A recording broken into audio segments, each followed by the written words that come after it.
예, 제2부 제1주제 김상호 교수님의 발표입니다. 발표 제목은 전쟁의 기억과 상흔, 부제로 김광림과 최천우의 시를 중심으로. 이 김상호 교수님은 대만 슈핑 과기대학교 교양학부에 계시는데 실은 문학사를 널리 소개하시기도 하고 문학작품을 이렇게 연구하시는 분으로 정평이 나 있습니다. 우리 김상호 교수님의 논문 발표를 보도록 하겠습니다. 안녕하세요. 유라시아 문화포럼의 홍태식 이사장님, 최길승 교수님, 이번 2022년 한국 타이완 학예국제문학인 대회에 초청해 주셔서 감사드립니다. 제가 오늘 발표할 논문 제목은 전쟁의 기억과 상흔, 한국의 시인 김광림과 대만의 시인 천첸우의 시를 중심으로 해서 발표하도록 하겠습니다. 이 두 분에 대해서는 간단히 말씀드리면 이제 한 분은 이제 대만의 천첸우 같은 분은 이제 태평양 전쟁에 대만이 이제 일본의 식민 통치를 받을 때 태평양 전쟁에 참가했던 특별 지원군으로 해서 참가했던 경험을 바탕으로 작품을 썼고, 한국 시인 김광림은 6.25 전쟁에 참가해서 그 경험을 이제 시로서 묘사했습니다. 그래서 이 두 분은 이제 한국과 대만을 대표하는 이제 시인 중에 한 사람인데, 두 분 다 특히 전후에 동아시아 시대에 미친 영향이 매우 컸던 것은 사실은 부인할 수 없습니다. 그들은 젊었을 때 약소 민족이 식민 지배를 당하고 전쟁에서 청춘을 잃어버린 경험을 했습니다. 특히 제2차 세계대전과 한국전의 생과 사의 의기체험 속에서 생명을 깊이 생각하게 됐는데 현실 경험을 뛰어넘는 관점이 생겨나기 시작했습니다. 그들은 시의 세속화를 거부하고 독자적인 시적 방법론을 형성하는 데 부단히 노력한 시인들이었습니다. 먼저 천첸우와 김광림의 시에서는 반풍자와 유머가 있지만 그 밑바닥에는 깊은 슬픔과 전쟁의 상흔이 서려 있습니다. 여기서 전쟁이란 대만에 있어서는 제2차 세계대전, 즉 태평양 전쟁을 의미하지만 한국에 있어서는 6.25 동란을 의미합니다. 이들은 전쟁의 비극과 아픔이 크면 클수록 오히려 시의 이미지를 더 분명하게 펴내는데 이는 건강한 시정신에서 우러나온 시적 방법이라고 할 수 있습니다. 이 논문은 천첸우와 김광림의 시 창작에 나타난 전쟁의 기억과 상흔을 연구 대상으로 하고 있습니다. 시인의 생평, 현실의 그늘, 약소 민족의 비애 등 세 가지 측면에서 논술을 하고자 합니다. 먼저 시인의 생애를 보면 천첸우 시집은 이제 물론 천첸우는 이제 1922년 태생이고 2012년에 이제 고인이 됐습니다. 그리고 시집은 물론 제가 보내드린 논문에 다 자세히 나와 있고, 물론 특히 여기에서 이제 물론 작품 중에 천첸우 이분은 이제 소설까지도 쓰기도 했는데 태평양 전쟁에 참가했던 그 경험을 바탕으로 시는 물론이고 소설도 계집사냥이라는 소설로 나왔는데 이것도 이제 2009년이니까 10년에 제가 한국어로 번역해서 출판한 바 있습니다. 그리고 김광림의 시집은 이제 한 20권 정도 되는데 거기에서 이제 상심하는 전목이라든가 첫 번째 시집, 오전의 투망, 이런 학예 추락 이런 등등에서 많은 작품들에서 이제 어떤 시에 대한 전쟁에 대한 그런 마음속의 어떤 상흔이랄까 그런 것이 녹아난 작품들이 많이 나타나고 있습니다. 또 현실 속의 글을 해서 이제 시는 결코 현실과 떨어진 것이 아니기 때문에 어쨌든 현실을 반영해야 합니다. 그 이유는 예술 자체가 사회적 행위이기 때문에 전달하는 역할을 하기 때문입니다. 시인은 시대 정신을 시로 구현의 가치를 창출한다. 그래서 김광림과 전치인의 총시의 중심은 전쟁이었습니다. 그들에게 전쟁은 무엇인가? 전쟁은 그들에게 도대체 무엇을 가져다 주었는가? 전쟁은 현실에 어디 필요할지도 모른다. 했습니다. 현실적인 근에서 전쟁은 먼저 손톱이라는 시에서 전쟁터에 파견되기 직전의 심정을 묘사했습니다. 전쟁에 나가서 죽으면은 시체를 찾지 못하면은 그 손톱을 잘라서 편지 봉투에 넣어서 이제 상사한테 주는 거죠. 그럼 그 주인한테 넘겨주면 그 전쟁에 나갔던 군인이 죽으면은 시체를 찾지 못하니까 그 손톱을 갖다가 이제 그 시체로 대신하는 그런 경우죠. 그런 경우로서 손톱이라는 시를 썼는데 여기서 잠깐 보면은 손톱이 자랐다. 요즘은 손톱이 이글나게 빨리 자란다. 잠깐 손톱을 본다. 나의 손톱은 나를 대신해서 몇 번이나 죽었었다. 언제나 손톱은 깎을 때마다 나는 죽음을 생각한다. 깎은 손톱을 봉투에 넣어 인사하게 준이에게 넘긴다. 전쟁터에서 오체는 가루가 되어 시체를 찾지 못하면 유호를 대신하는 것이다. 그때 나는 일본군 병장이었다. 이런 시였습니다. 시인은 시 속에서 자신의 처지를 운명으로 받아들이고 있습니다. 꽃이 피고 지는 것, 아마도 전쟁터에서 오체는 가루가 되어 시체를 찾지 못하면 유고를 대신하는 것이다. 대만 특별지원병의 신분으로 죽을 운명의 생사가 엇갈리는 비극적인 전쟁터로 파견된 것입니다. 사실 손톱 깎기는 지극히 일상적인 행위입니다만 그러나 시인은 이런 일상적인 행동을 할 때마다 손톱을 대신 몇 번이나 죽였다고 느끼고 있습니다. 천첸우의 전쟁 상은시는 절제된 정신으로 과거의 장면과 체험을 통해 두터운 구체성과 스토리를 갖추고 있습니다. 이는 대만의 정서를 전대화해 대만 모던즘 시의 새로운 지평을 연 것이라 할 수 있습니다. 그는 전서우라는 시에서 태평양 전쟁에서 살아서 돌아온 경험과 소감을 수많은 악몽 같은 기억으로 묘사하고 있습니다.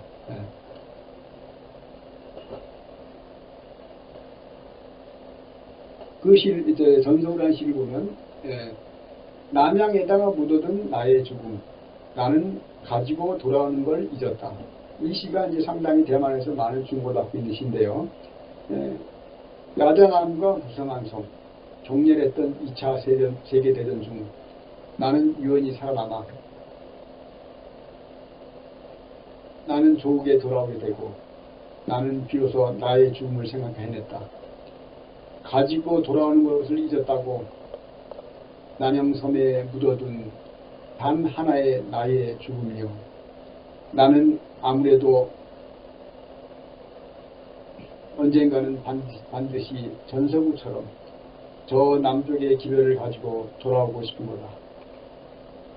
사람의 일생은 살아서 죽을 때까지의 과정이며 이 시는 남태평양 전쟁의 비극을 사실의 관점에서 묘사하고 있습니다.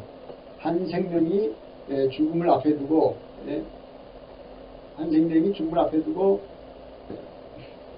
증오나 사랑을 넘어 인간 실존의 신비롭고 미묘한 감정을 지극히 엄숙하게 정리하고 있습니다. 시에서는 시인의 숭고한 인도주의도 토로하고 있습니다. 인간 존재의 의미 있는 상처, 역사적 비극에 대한 문제, 이런 고통이 시인의 마음은 왜 죽음은 가치가 없는 것일까? 그는 간접적으로 세계사에서 인류가 직면하게 될 필연적인 문제를 지대하고 있습니다. 거기에 더불어서 이제 김광림의 초기 시 가운데 적지 않은 작품이 전쟁 경험을 묘사하고 있습니다.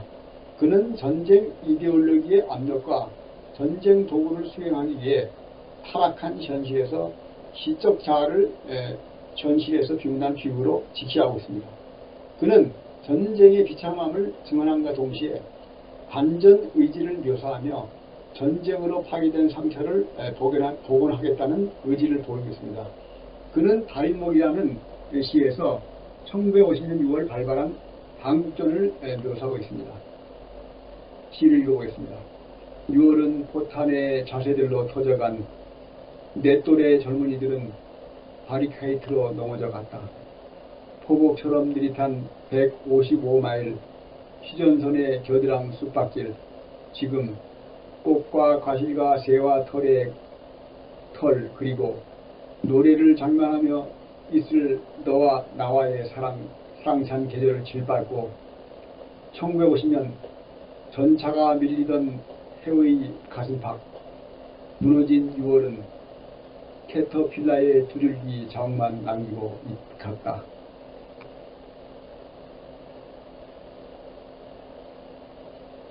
(1950년 6월은) 한국인에게 가장 혹독한 달이었습니다. 시인이 전쟁의 고통을 묘사하는 것은 마치 포탄의 자세들로 터져간 젊은이와 같다. 그들은 자신의 밝은 미래를 향해 달려가 한다는 희망을 품고 있어야 하는데 오히려 살육무기의 포탄을 향해 달려가고 폭발하는 운명에 직면해 있었습니다. 그 젊은이들은 바리케이트로 넘어져 갔습니다. 시인은 포탄을 향해 폭발하는 젊은이와 울타리를 향해 쓰러지는 듯한 젊은이들을 시에서 동시에 보여주고 있습니다. 김광림의 초기시는 전쟁의 비극성으로 미와 결합된 진정한 반전시의 표본이 되었습니다.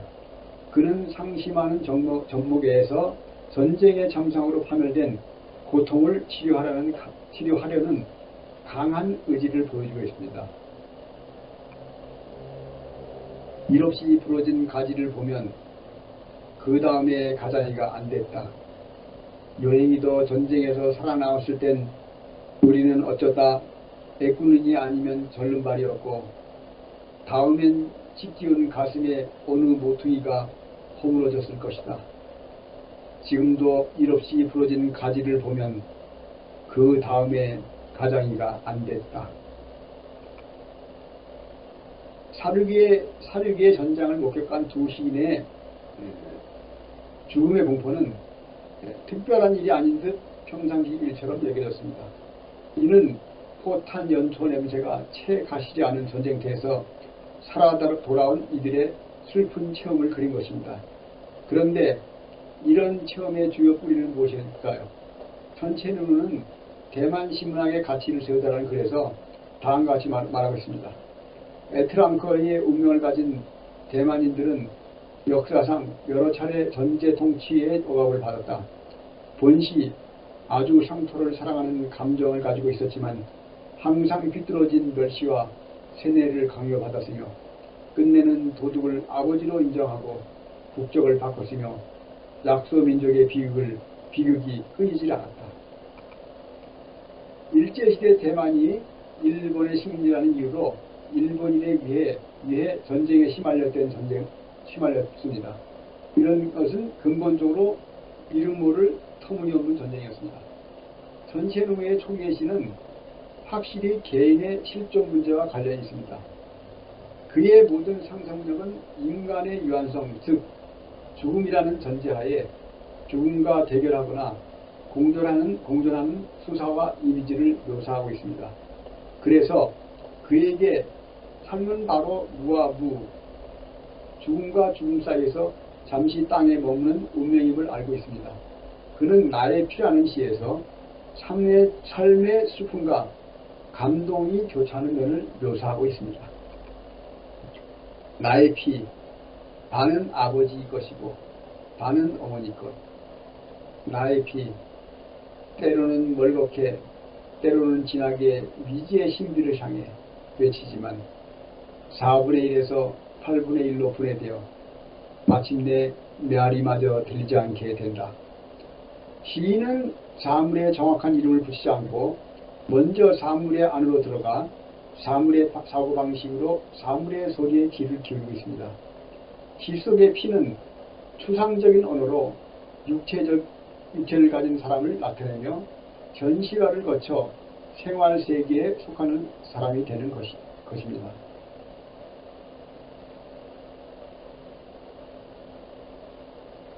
전체론은 또 다른 시, 소의 심이란 시에서 현실 속의 인간 존재에 대한 비판을 묘사하고 있습니다. 이것이 바로 약소민족에 대한 비애라고 봅니다. 속담에 소가 북경으로 끌려가도 소라지. 당신은 강건하게 불효불굴하게 통일을 주장한다. 얼른 서로 변하라. 머지않아 반드시 북경으로 끌려갈 것이다. 그때 너는 우매하게 소리칠 것이다. 마오, 모태똥을 얘기하죠. 만세, 모든 것은 다 끝났다. 우리는 이 시를 통해 현재 대만이 처한 운명을 이해할 수 있습니다. 그것은 분노와 슬픔을 직설적으로 표현한 것이 아니라 해악으로 포장된 고급스러운 문학적 표현입니다. 해악이나 풍자 자체가 매우 우수한 모더니즘 시의 표현법이라는 것은 누구나 아는 사실입니다. 천체론과 추구하는 시는 엄연히 실존하는 사실이나 사건입니다. 이 시는 통치 권력과 체제를 강하게 비판하고 있습니다. 시인은 그들이 아직도 불효불굴하게 통일을 주장한다. 그럼 얼른 서로 변하라. 그러면 모든 것이 끝나는 것이 아닌가?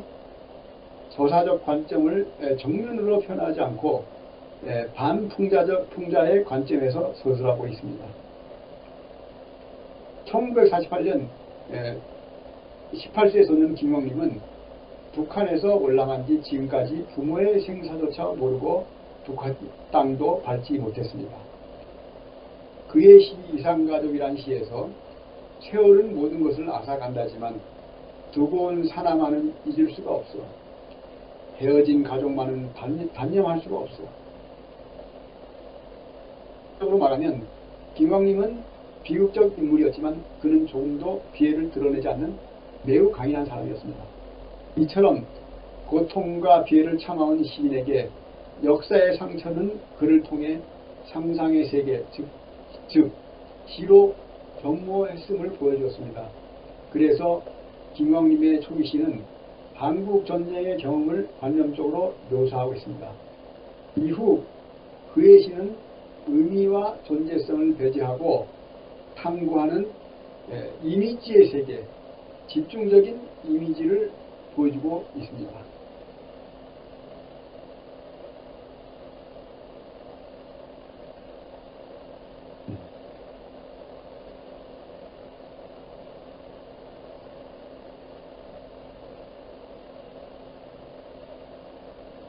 그 중에서 약소민족의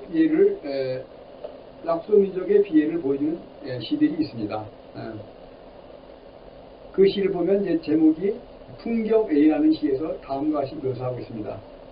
기중기는 망가진 캐시어스 클레이의 철건 수만 개를 들어올린다. 흔들린다. 이지 많고 건달 같은 자세로 시장한 벽에 기중기를 벗어난 철퇴는 전실 밖으로 뛰쳐나간다. 한 마리의 새가 포물로 날아간다. 시의 내용은 문명 비판이지만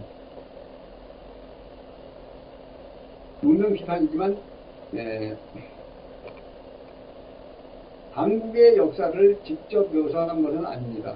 그러나 사실상 오늘날 역사의 전질과 그 상황은 크레인 같은 강대국이 세계를 지배하고 있습니다. 그런 다음 강대국들은 건달 같은 자세대로 약소하고 불행한 지역에 시장한 벽에 부딪히고 난 후 기중기를 벗어난 철퇴는 현실 밖으로 뛰쳐나간다. 이런 상황에서 약소민족의 비극은 끊임없이 되풀이될 것입니다.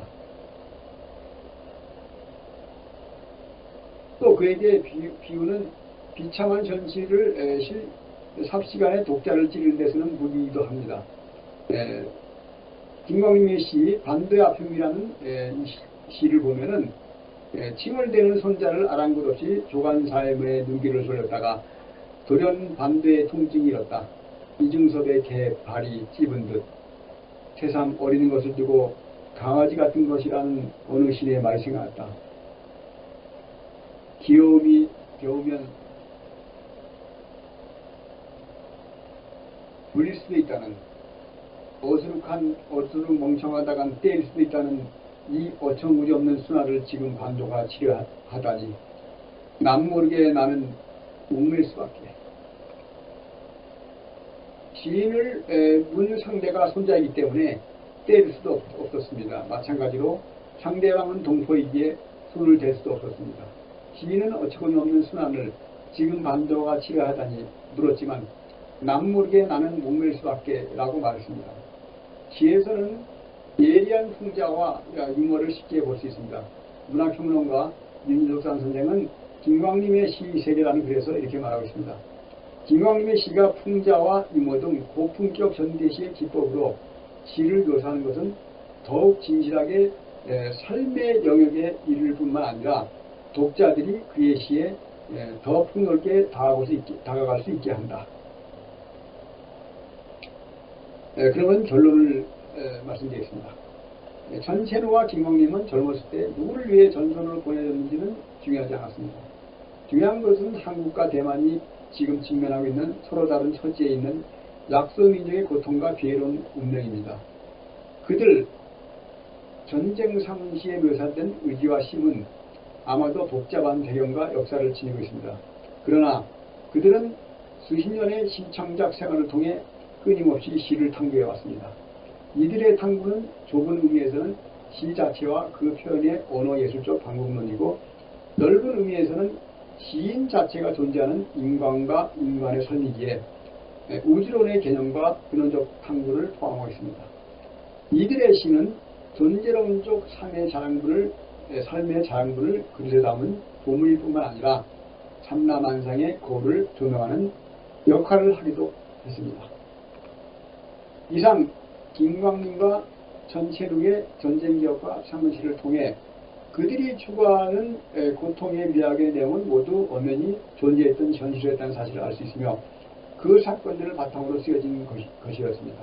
그래서 그들은 진부함을 새롭게 태어난 시로 변화시키는 상상력과 날카로운 관찰력, 평범한 진술 속에 감춰진 긴장관계를 구비하고 있었습니다. 이런 경계가 만약 풍자, 우화, 역설 등 전대시 특유의 언어 세계와 접촉했을 때 우리는 한국과 대만 전대시의 새로운 가능성을 발견하기 어렵지 않습니다.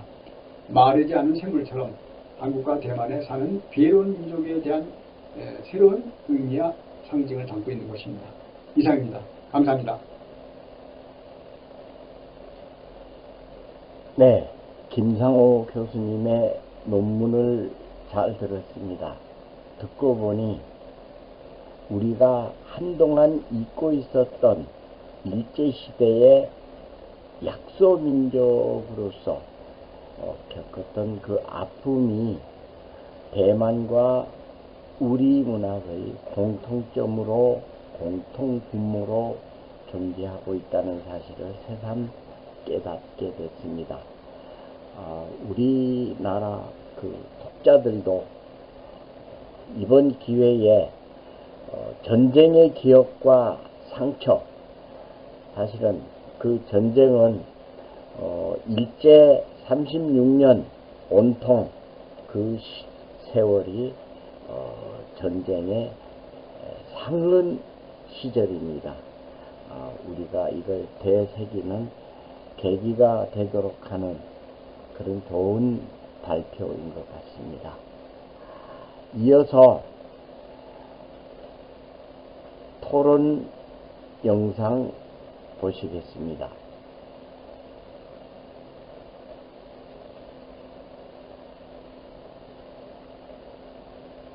김상호 선생님, 저는 소설을 쓰면서 학생들에게 글쓰기를 가르치고 있는 손병현입니다. 이렇게 유라시아 문화포럼 한국 타이완 국제문학인 대회를 통해 뵙게 되어 매우 기쁘게 생각합니다. 선생님의 논문 전쟁의 기억과 상흔, 김광림과 천첸우 시를 중심으로 잘 읽었습니다. 저는 소설 전공자라 시를 접할 기회는 많지 않으나 문장의 생명과 유연성을 위해서 불어 읽는 편입니다. 김광림 시인의 시는 접할 수 있는 기회가 덜어 있었으나 천첸우 시인의 시는 처음으로 접하게 되었습니다. 천첸우 시인의 시를 접한 소감을 짧게 말씀드리자면 지적이면서 매끄럽고 섬세한 느낌이었습니다. 아마도 천채노 시인의 시 속에 일부 대만 정서가 녹아있기 때문은 아닐까 생각해 보았습니다. 김상호 선생님께서 논문에서 피력하셨듯 천채노 전쟁 상흔시는 절제된 정신으로 과거의 장면과 체험을 통해 두터운 구체성과 스토리를 갖추고 있다. 이는 대만의 정서를 현대화해 대만 모더니즘 시의 새로운 지평을 연 것이라 할 수 있다. 역시 같은 맥락이라 생각합니다.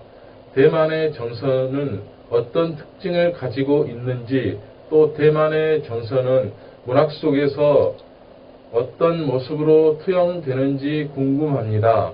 대만의 정서와 문학적 특징은 한국의 그것과 분명 다른 것이라 생각되어 이렇게 질문을 드립니다.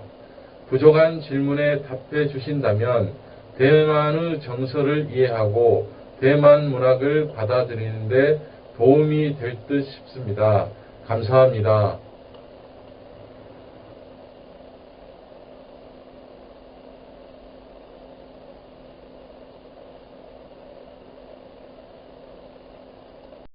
제2부 제1주제 이렇게 마쳤습니다. 이따가 종합토론 시간에 김상호 교수님이 토론에 대한 답변을 잠깐 대답해 주시는 것으로 1주제를 마칩니다. 자, 이것으로 제2부 1주제 마치고 3분 후에 다시 시작하겠습니다. 감사합니다. 나가 또 보는 거야? 예. 不好意思哈，第二场的第一个主题刚刚我发表完毕嘛啊，那第二场的第二个主题，恐怕还要出气一下再进来这样啊，这个可能是技术的问题了，啊就所以麻烦那个黄教授哈，再出气一下，等一下就这个再进来，这每一场恐怕是这样的啊。 계속하면